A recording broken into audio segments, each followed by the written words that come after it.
And we see it now that like these offensive contractor head coaches are actually some of the worst coaches in the NFL. They're detrimental as far as like head coaching wise, as far as coaching the game wise. They're good play callers. Great There's play just so much to focus on as a head coach, and I think this is where Robert Saleh missed the ball.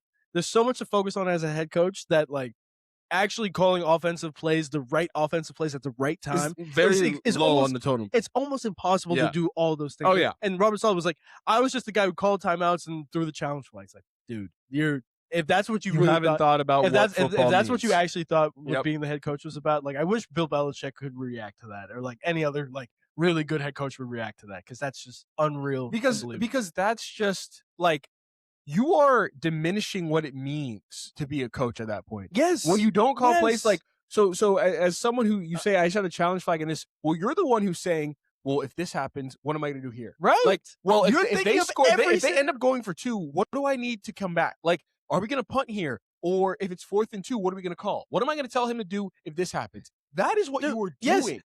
This corner got beat a couple times. Should I take him out? Would that ruin his mentality? It's like this. Or then I'm bringing the offensive defensive coordinators together and saying, hey, this is what I want to do. This is how I want to finish the game. I want this. I want to make sure we're running the ball outside because they're doing this on this. Like, do this, and then defensively, I'm seeing this. So I want you to do this and this. I know. That is literally it. Dude. And no, that is Saleh is in that still Shanahan coaching tree where it's like, he was the same way, just literally the actual opposite of like, I'm so focused on the defense and nothing else. Like, offense, we're good, right? It's like, well, no, Nate Hackett is not good. Yeah, actually. But it's like, that's the real thing. It's just like, if that's what you really think all the job was, you were doing the job wrong. And I'm 23. Why am I telling you? And it's so hard. It's unreal. You get so many people, you know, when you post on social media and stuff, many people who don't get it. It's a lot of young people who don't get it, which is fine. Like, we're thinking further than what it is, right?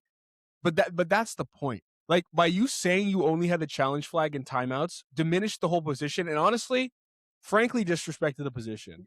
Like, to a lot of people. 100%. Disrespectful to, like, 100%. How you call it. Just because you call plays, 100%. You think now you're more valuable. Right. You're not more valuable because you call defensive plays. Anything, you're less valuable. Because now you're just so much less focused on other stuff. Like, think about it.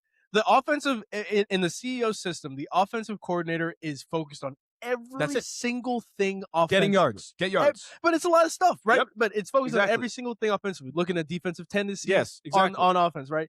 Defensive guy, same thing, but just for the defense. Special teams, same thing for special teams. It's like, you as the head coach have to be in charge of all of that.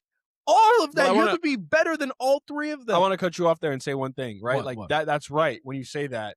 And one of the greats or frauds, I don't know, Michael Lombardi would say that the reason why a good head coach is great, who's CEO, good CEO head coach is great, is because what the offensive coordinator should want to do is just, like, he would always say this, gain as many yards as possible, how to score as many points as possible, right? Yeah. That should be your only focus. It's true. Same thing in defense. How do I give up as little, like, yards and points as possible? Yep. And it's where the head coach comes in to bring the reins of one side, being like, hey, we don't need to score here. Like, field goal's fine or whatever. Like, you have to stop the offensive coordinator from doing too much, right? Like, you have to pull them back. And at the same time, you do the same thing for the defensive coordinator. Hey, maybe we don't blitz here. You know what I mean? Like, maybe it's not worth it. But, like, that should be, like, the offensive coordinator and defensive coordinator should be so fired up to do their own job, to get the most yards, that you come in and you stop them when they're needed. But then the same thing what you just said with, like, someone like Ben Johnson, right? Yep. You can't be a head coach and an offensive coordinator at the same time, because what are you worried about more about what you're going to run on 3rd and 7, what cute play you're going to run, or about winning the game? Like, you can't do both. It's literally humanly impossible. You think about these teams, it's like the Niners had a bad defense all year. The Bears had a bad defense all year. Like, the Rams special teams was bad all year. Packers special teams was bad all year, and even their defense was pretty solid because they had a future head coach. It's been bad. Packers special teams bad since LaFleur was been. And there. it's just like, why has nobody even said anything or figured this out? It's like, calling offensive plays makes you a less or a worse head coach, and I think it's just as simple as that.